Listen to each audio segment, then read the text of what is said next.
in a storage area and a section of the base.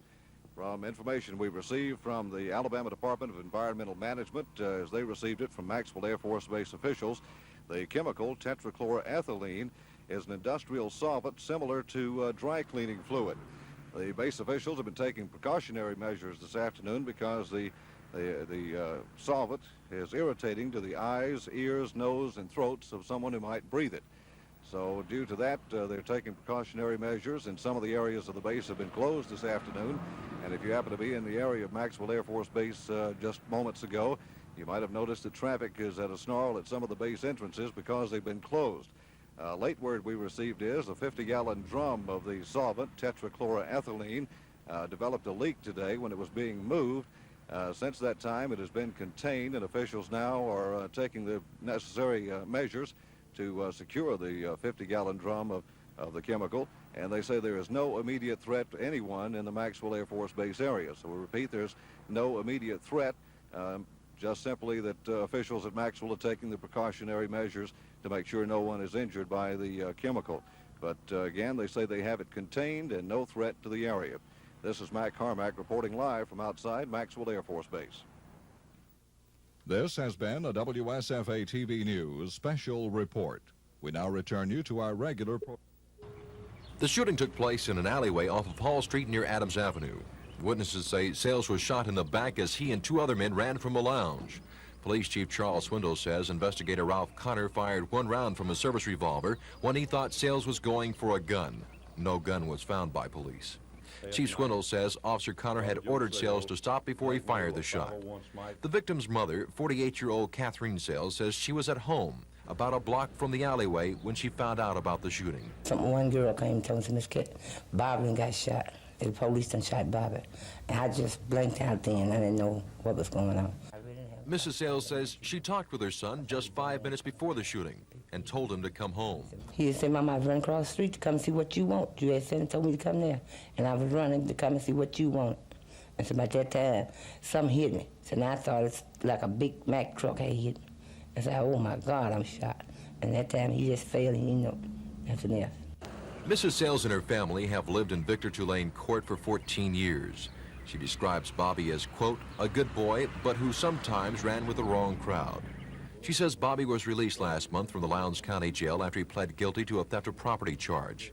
She says that's the only brush he's had with the law since he's been an adult. Mrs. Sales says she wants justice for her son, but she disagrees with the violence that erupted after her son was shot. Well, there's no sense going out there doing all this violence.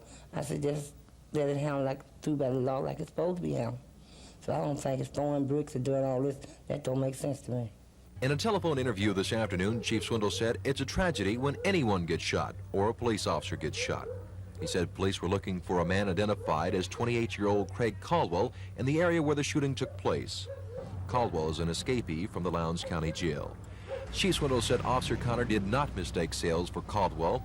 He says the merits of the case will have to stand on the decision of the officer who thought Sales was going for a gun. Chief Swindle says he doesn't anticipate making any further statements on the case. Black leaders say that a rally will be held at 7 o'clock tonight at the People's Baptist Church. Although the meeting was scheduled last week to address the Taylor case, the shooting of Bobby Sales will also be discussed. Don Phelps, WSFA TV News.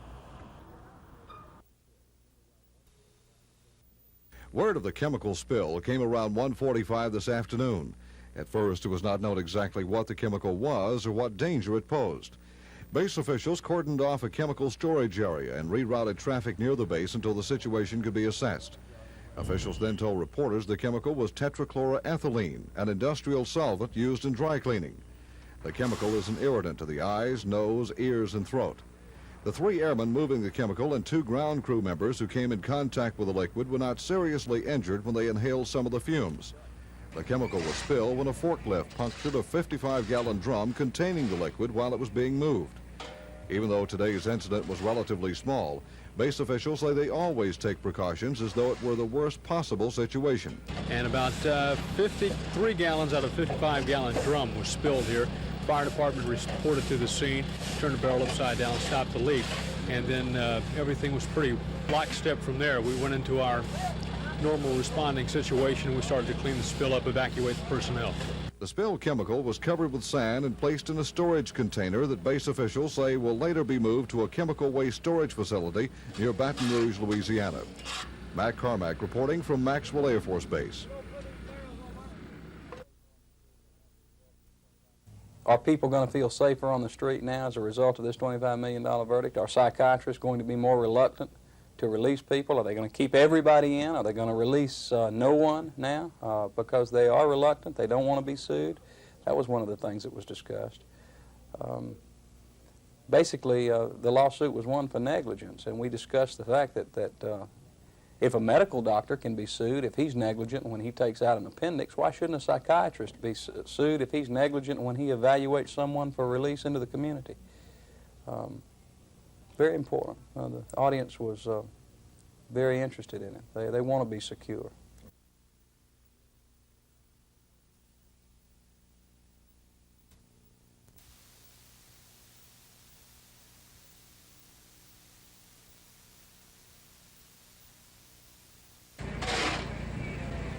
They say chemical spill, since this is a chemical holding area.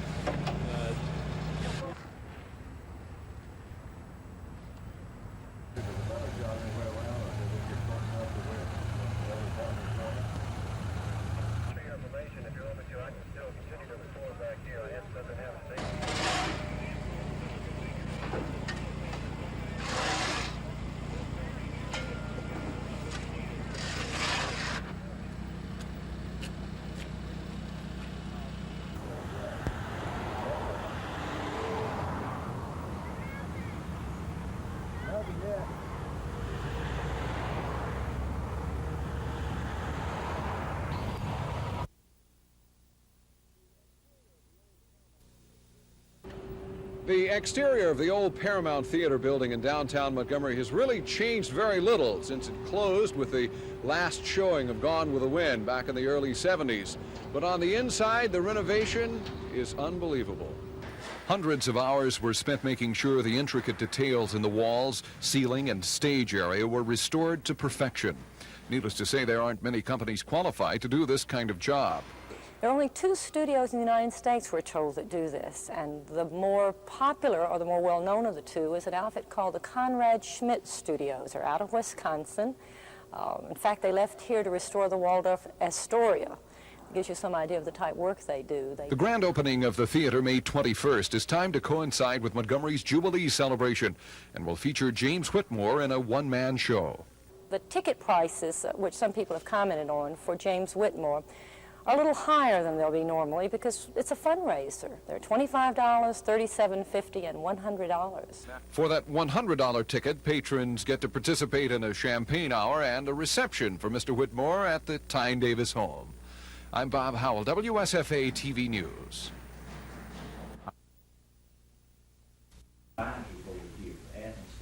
Dr. Chastain, and ask your Security Commission on it. And I've passed all that by the legislative delegation. Oh, is that the one that everybody agreed on? Yes, sir, that's Helen Farrell and the legislative delegation. Ask your Security Commission on it. And I've passed all that by the legislative delegation, and all of them agree.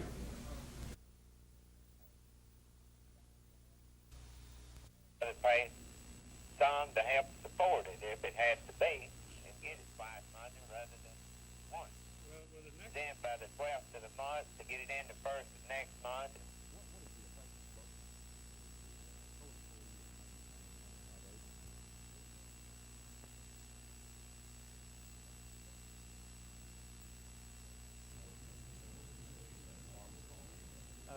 Farmers over the years traditionally, they know if they have a fertilizer sample that's up here and it's not back on time, you know, they contact someone.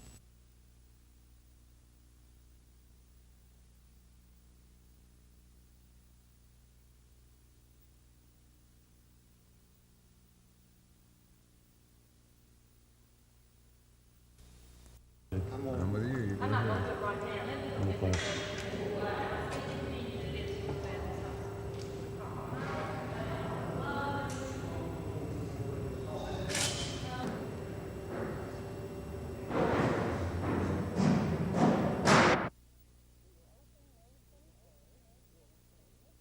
will open May 21st with James Whitmore, and he'll be starring in Will Rogers USA. And I hope that everybody's watching right now has their tickets because they're going very, very rapidly. In fact, we think it's going to be a sellout. It's going to be an all-purpose theater. Our goal is to have a theater in the city of Montgomery on which we could perform anything that could be performed on any stage in the United States. That's ballet, chamber music, symphony orchestra, little theater, everything.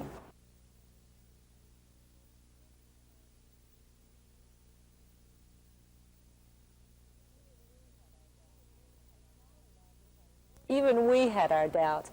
I'm smiling, Bob, because I really, truly didn't think it would be this beautiful. It's prettier than when it opened originally. This will be the only theater of its size or scope in the city of Montgomery. In fact, one of the few in the state.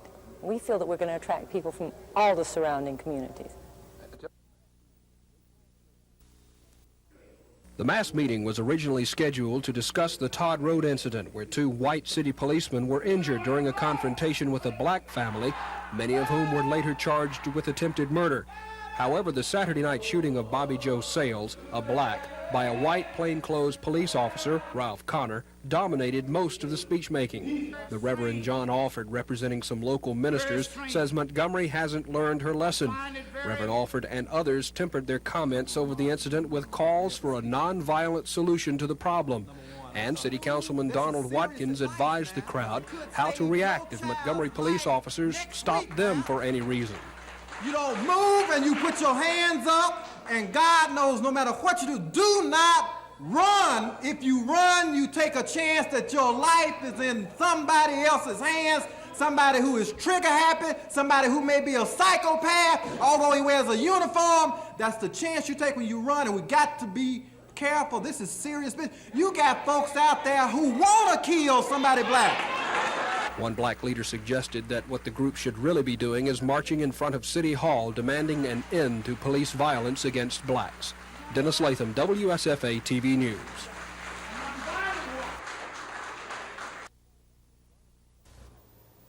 The Trans-South 500 in Darlington, South Carolina was almost over before it began Sunday. Tim Richmond in car number 27 won the Busch pole position for the contest and was leading the tightly bunched pack out of turn 2 when his engine blew, covering the tricky mile-and-a-half oval with oil. The track became a skating rink as a dozen drivers lost control of their cars. Watch what happened to Tim Richmond's car in turn 3.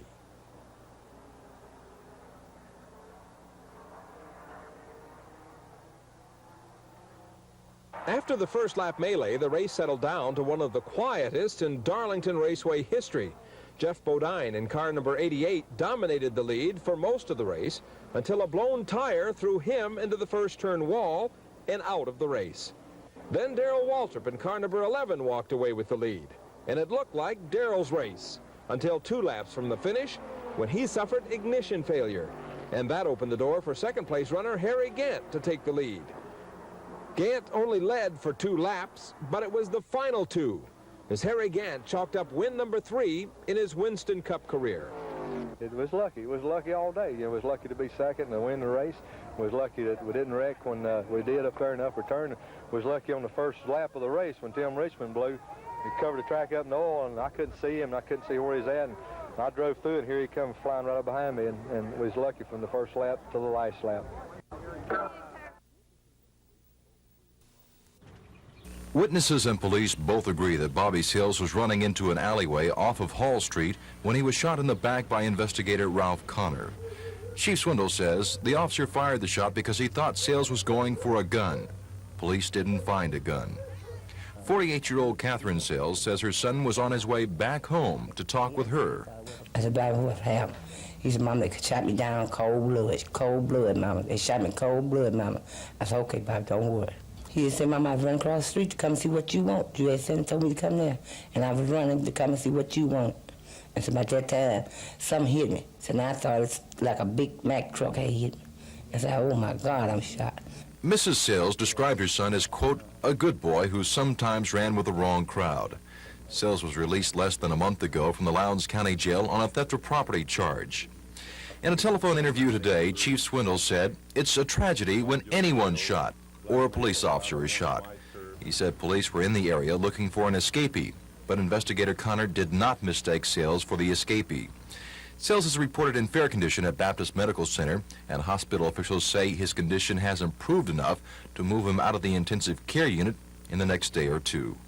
Don Phelps, WSFA TV News. The final round of the Masters became a tournament of missed opportunities. Keith Fergus with this 5-foot putt, and it just wouldn't go on 13. Tom Watson, despite the roar of the gallery whenever he was near, had his problems. He chips this one over the green on 14. Now, Watson not only didn't sink the chip shot, but then when he did get in putting distance, he missed that. A double bogey as Tom Watson misses the 3-foot putt. Defending champion Craig Stadler fared no better. He missed this putt on 14. To repeat and make matters worse, move over to 16. Again, Craig Stadler lines up. It's a putt of about 5 feet, but it just won't go.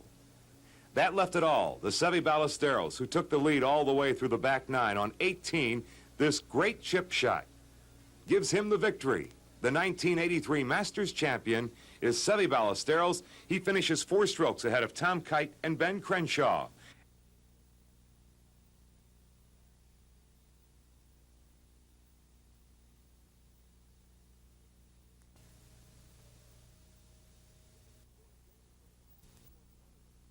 It was a scoreless game until the Atlanta fourth. Runners on the corners. Terry Harper rips one off Tim Lawler. Luis Salazar is handcuffed at third. Dale Murphy will scoot home with the game's first run. They added one in the fifth. Same situation. Runners again on first and third. Rafael Ramirez lashes one at Salazar. Again, he can't make the play. This time it goes as an error. Glenn Hubbard scores 2-0 Braves. In the sixth, Atlanta put it away with back-to-back home runs. Bob Horner leads the inning off with this smash to deep left, his second 4-bagger of the year. Terry Harper then follows with his first home run of the season. The 2 solo shots put Atlanta up 4-0.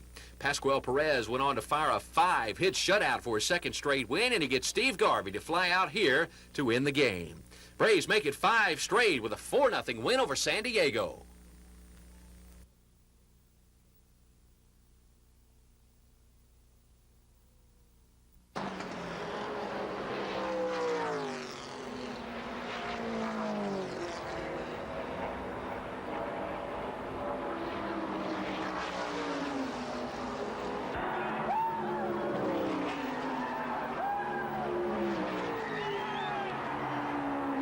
North Wilkesboro is one of the better short tracks, and it's one of the best ones we run on, really, the 5/8 mile track, and it's a racetrack we like to do real good because I only live like 18 miles from there, and so it's more, it's probably close to my home as any racetrack that I run, and it's a racetrack that we always run pretty good at North Wilkesboro, and it's, like I say, I think everybody looks forward to going to North Wilkesboro.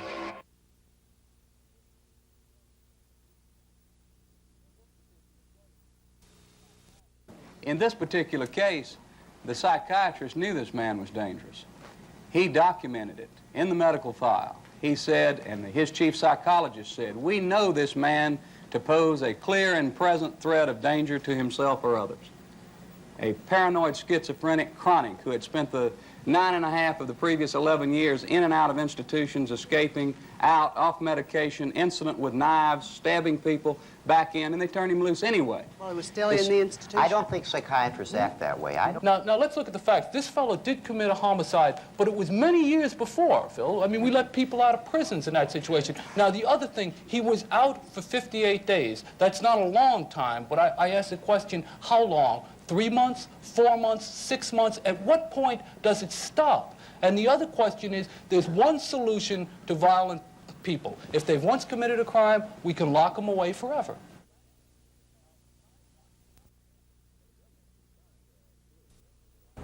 Well, the governor's concerns are purely and simply the life and safety of the people in Alabama, people visiting this state, and our residents of the state, of course, who drive on Alabama's highways.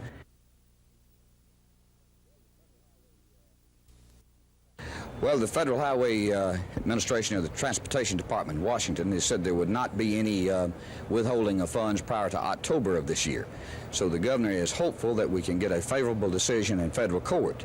And at least until that time, these tandem trailers will suffer the fate that he requested the Public Safety Department to do, which is give them a ticket, and they'll have to answer to the judge if they're on Alabama's highways, because let's keep in mind, and this is what Governor Wallace has in mind, that they're in violation of state law.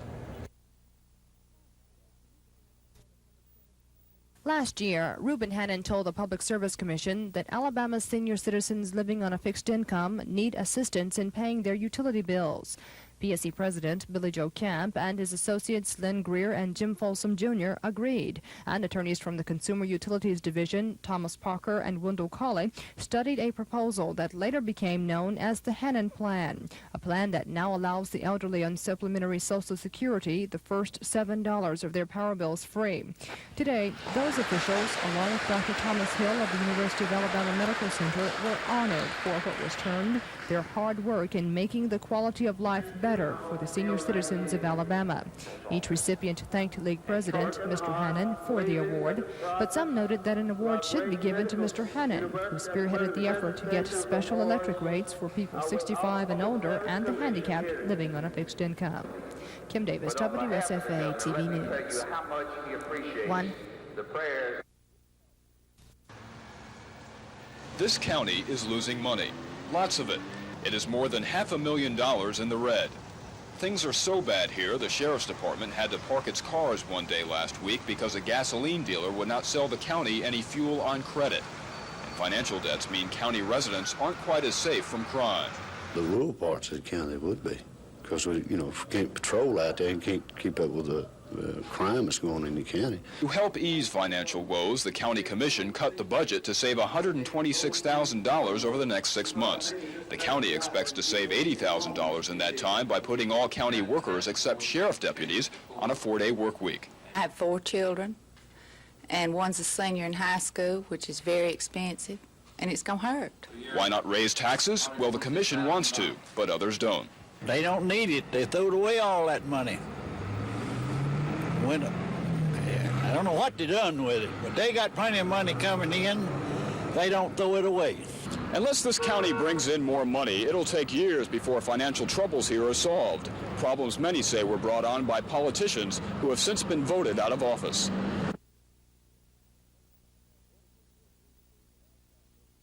According to reports we received, the last time Missy Devon was seen, it was in the parking lot of this building, the Montgomery County Law Library, across the street from the Montgomery County Courthouse. When seen, she was reported to have been in the company of Jerry Hamilton. Jerry Hamilton and Missy Devon both worked out of offices in the Law Library building. This afternoon, Hamilton was arrested and taken before a U.S. magistrate and formally charged with kidnapping. U.S. Magistrate Louis Gwaltney set bond at $125,000 and ordered a preliminary hearing for next Thursday. According to the federal complaint, Hamilton reportedly told a relative in Opelika that he had taken Missy Devon to a location near LaGrange, Georgia, forced her out of her car, stabbed her several times, and hid her body. Miss Devon's car was found early this morning in the parking lot at Jackson Hospital. Reports indicate Hamilton was seen in the parking lot shortly after midnight. Court records indicate Hamilton had a prior criminal record and was on probation for a burglary and theft conviction. The Montgomery County District Attorney's Office says they've been trying since November to get a hearing set to revoke Hamilton's probation because he's failed to make restitution as ordered by the court in the theft conviction. Today, Judge Charles Price set a probation revocation hearing for tomorrow morning. Officers say they expect state charges to be filed against Hamilton soon in connection with Missy Devon's disappearance. Matt Carmack, WSFA TV News. The former vice president arrived at Montgomery's Dannelly Field, not in an Air Force jet as in times past, but aboard a commercial flight. He was greeted at the flight line by Governor Wallace's press secretary, Billy Joe Camp, and other members of the governor's staff. Within a few minutes, the entire group was on the way to the state capitol for a meeting with the news media.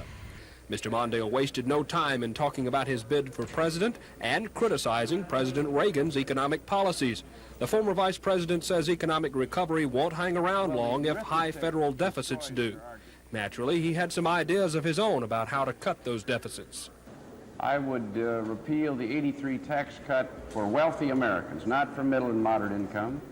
I would repeal the indexing provision. I would slap controls on hospital cost inflation. I would do as the Senate is now doing, keep strong increases in defense, but have a longer-term lower rate of real spending increases. And I would insist that the Federal Reserve Board accommodate long-term economic growth. The next stop was a courtesy call on Governor Wallace. Mr. Mondale commented on the governor's return to good health. Mr. Wallace replied that he didn't know about it being good, but he felt all right. This evening, Mr. Mondale completes his campaign visit to Montgomery with a pair of receptions. Dennis Latham, WSFA TV News. I was trying to call you to congratulate you on your election. Alabama is one of 17 states where the Farmers Home Administration has exhausted its funds for operating loans. An operating loan is a type of loan that the farmer takes to do his annual operations with. That's what he buys: seed, fuel, fertilizer, herbicides and pesticides. In many cases, his family living expenses. Today, the president of the Alabama Farm Bureau Federation called for emergency federal legislation to provide 168 Alabama farmers with their loans. The farmers had been promised the money less than 2 weeks ago, and most are in a do-or-die situation for planting their spring crops. When this weather clears and the ground gets dry, they're going to need to be planting the next week or the next as soon as the ground will permit and the weather permit. And so they need their operating money to go with. They can't plant without financing. Both Mr. Myrick and Mr. Ritchie say they believe the Secretary of Agriculture and Congress will come through with the money by the end of this week. If it's much later than that, it may be too late for the farmers. Lisa Walsh, WSFA TV News.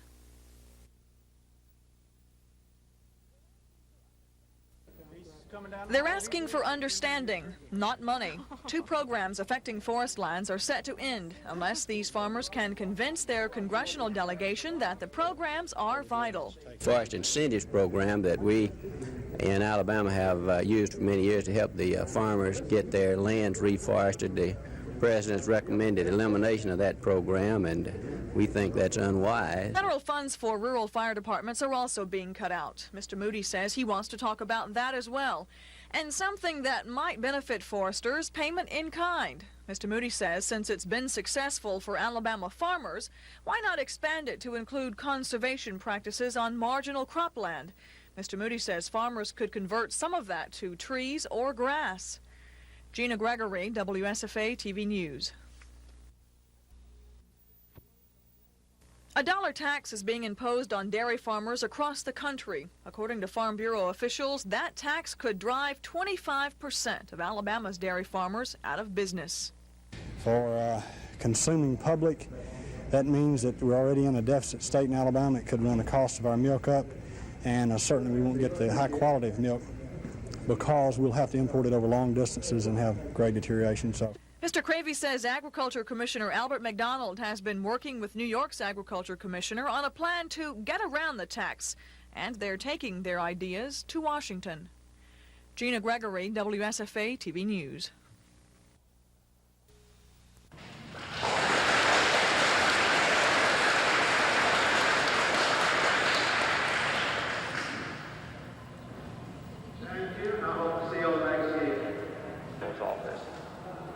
Working hard, believing that the progress of our great medical university at Birmingham, presentation of the awards, I will offer Public Service Commission hearings. But on behalf of the governor, let me tell you how much he appreciates the prayers. Working hard, believing that the progress of our great medical university at Birmingham. Council members Watkins, Gilmore, and Reed took issue with the mayor's report to the council about the shooting of the 20-year-old man Saturday. Councilman Gilmore said the shooting was unnecessary.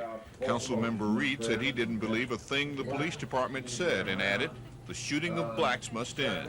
Councilman Donald Watkins questioned the way the preliminary report was gathered. After much heated debate, Mayor Fulmer announced a new policy designed to cut down on misidentification of police officers attempting to make arrests. If an investigator wants to make an arrest, he will call supervisor and ask for a black and white unit patrol car with uniformed officers to be present for the arrest. The shooting incident was debated further with more charges and countercharges by the mayor and Gilmore, Reed, and Watkins, but there was no resolution to the matter. The mayor told the councilman the grand jury will decide who is right and who was wrong Saturday night when 20-year-old Bobby Joe Sales was shot by a Montgomery police officer. This is Norman Lumpkin, WSFA TV News, City Hall.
Bottom of the fourth is when the Braves broke open a scoreless game. Runners on first and second. Chris Chambliss rips this single to right.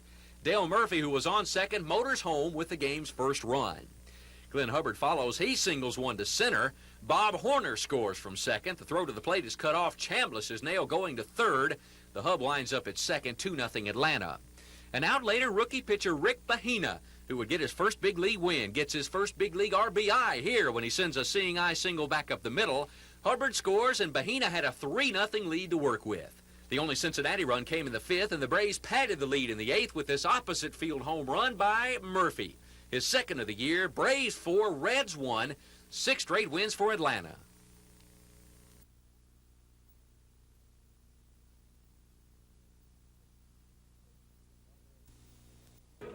Mr. Mondale's evening schedule began with a private reception at a local motel. The former vice president talked about the race for president and asked for contributions. Earlier in the day, Mr. Mondale met privately with Governor Wallace, and he says they didn't talk politics. I did not press him on political plans or strategy or for endorsement. It's way too early. We discussed generally the economy, the mood of the country, his concerns about, at which I share, that Americans tend to believe that government can't do its work anymore, that sort of thing. But I deliberately and he deliberately stayed away from that sort of thing. The final stop on the Mondale campaign visit to Montgomery was to the Democratic House. The candidate talked to members of the Democratic Club about the economic problems caused by the Reagan administration. Mr. Mondale continues his visit to Alabama with stops scheduled in Birmingham on Wednesday. Dennis Latham, WSFA TV News. Arrived in Montgomery and went to bed in the hotel and went to sleep, and I woke up here in the hospital. And this is the 4th time that I've had this kind of thing. It's got a particular name. It's not so very rare, but it's unusual. You feel completely all right the moment you come to. You feel sort of weak. Right now you just don't know what happened. It's like some kind of amnesia. How was your care you received here? Did you get good care here at the hospital? It's now an economic problem. No one can afford to do the reprocessing.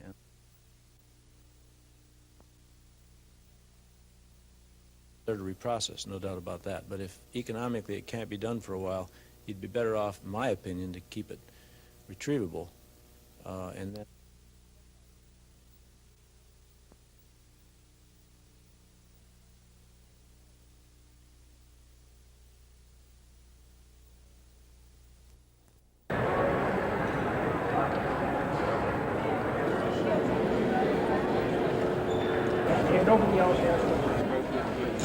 Start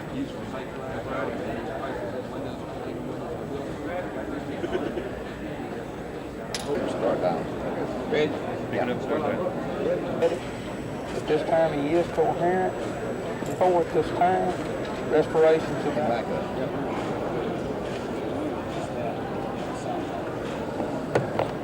Misha, you're not looking sick.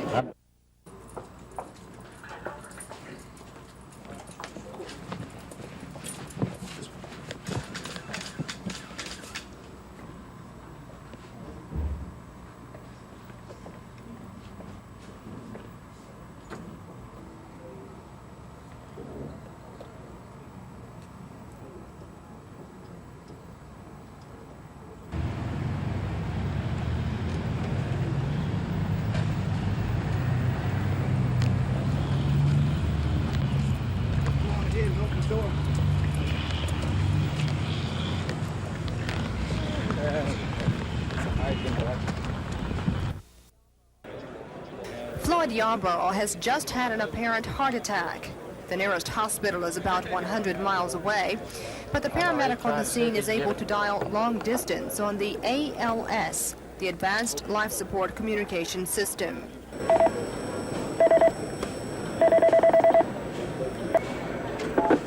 World's Best Medical Center, this is Dr. Campbell.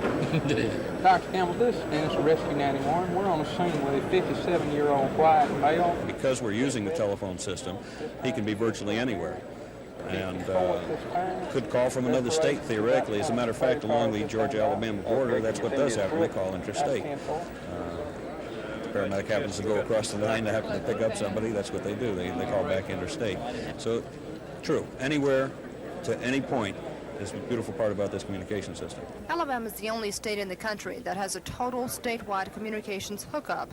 Only 12 counties aren't connected to the system, but emergency medical officials hope to change that. They're planning to ask the legislature for money to include connecting the rest of the counties to the emergency telephone system. Saving lives by telephone is apparently the next best thing to being there at the hospital. Kim Davis, WSFA TV News.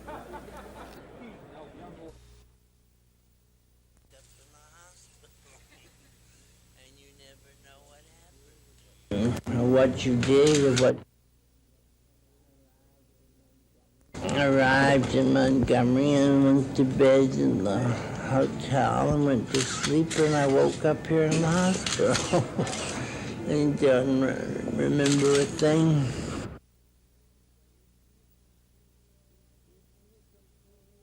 You feel completely all right the moment you come to. From and feel sort of weak. Right now you just don't know what happened. It's like some kind of amnesia.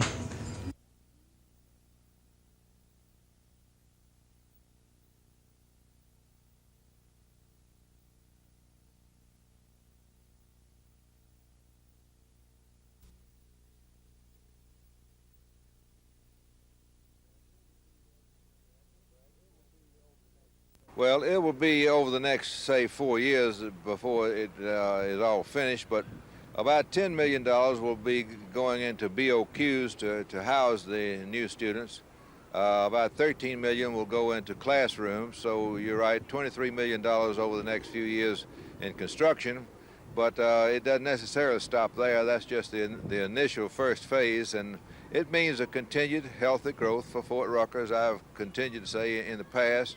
We're doing great. This makes it more permanent. It has a real significance within the Army community as to the permanence of Army aviation and the permanence of Fort Rucker.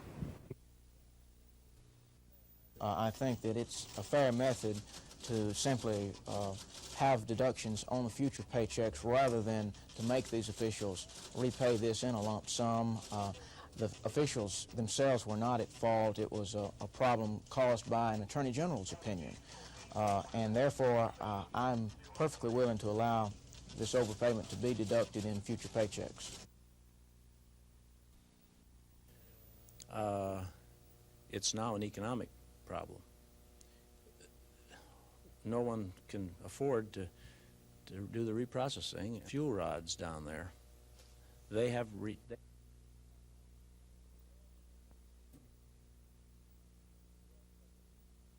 we're all stuck with another problem that is not within the purview of our committee, but I've thought about it many times because of what we've been advising, and that is the whole chemical and non-nuclear waste arena in this country.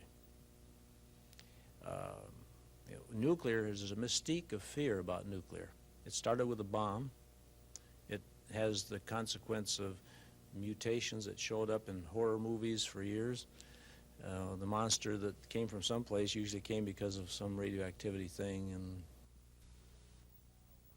the election of Harold Washington also sends a message that minorities, in particular blacks, are seeing that it is more important to get registered to vote. And instead of taking to the streets in violence, they're learning that what they really ought to be doing is going to the polls and voting.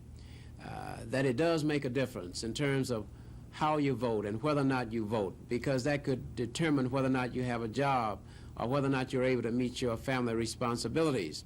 And the fact that our people are now being able to relate to how voting can improve the quality of life now makes it much more sensible for them and much more meaningful for them. If John Lewis Evans doesn't resume his own efforts to stop his execution, Governor Wallace is the only man who can put a stop to it by granting clemency. Governor's office. And during the last 3 days, as much as 75% of the calls coming into the governor's office have been about the governor's power to grant clemency. Early in the week, the calls favored granting clemency, and now that trend is reversed. We've been just receiving so many phone calls in the last 3 days. We want to prepare a file to present to the governor, and I would like to request that you write a letter to the governor stating what you just told me. Legal advisor Ken Wallace says Governor Wallace hasn't made up his mind what to do. No, he's made no determination and has indicated to me that he wants to give the matter every consideration and look at everything submitted. And Mr. Wallace says the governor will be open to any correspondence and will have an open line of communications with the president up until the instant the switch is thrown to the electric chair. Chris Grimshaw, WSFA TV News at the Capitol.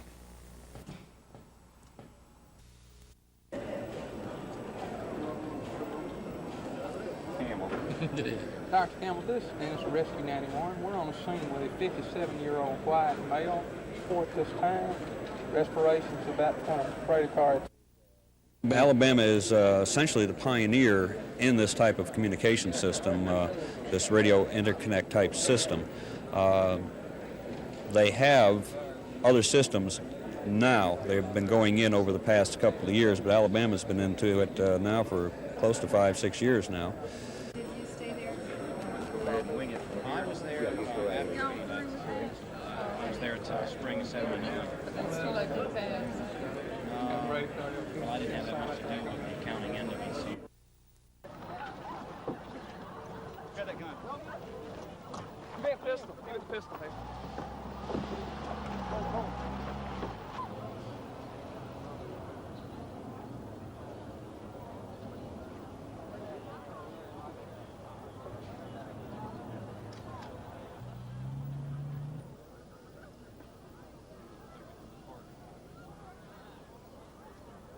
Come back. I don't think I did nab him. I think somebody tried. Honestly, this is... Huh? Tell her you're all right. It's okay. Hi, Mom. I'm okay. Just fell out of an airplane. Well, you're still chewing your gum. All right. Let's get some, wait a minute, just hold still. Who's going to take her and what? I'll take her and blue van over here. Why don't you pull your blue van over here? People that she meets in her life.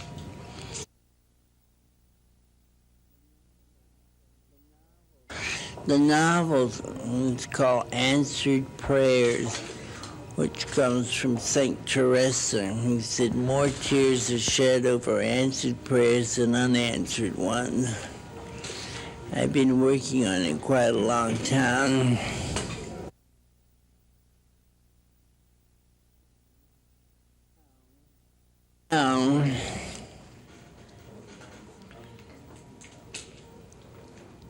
Are you familiar with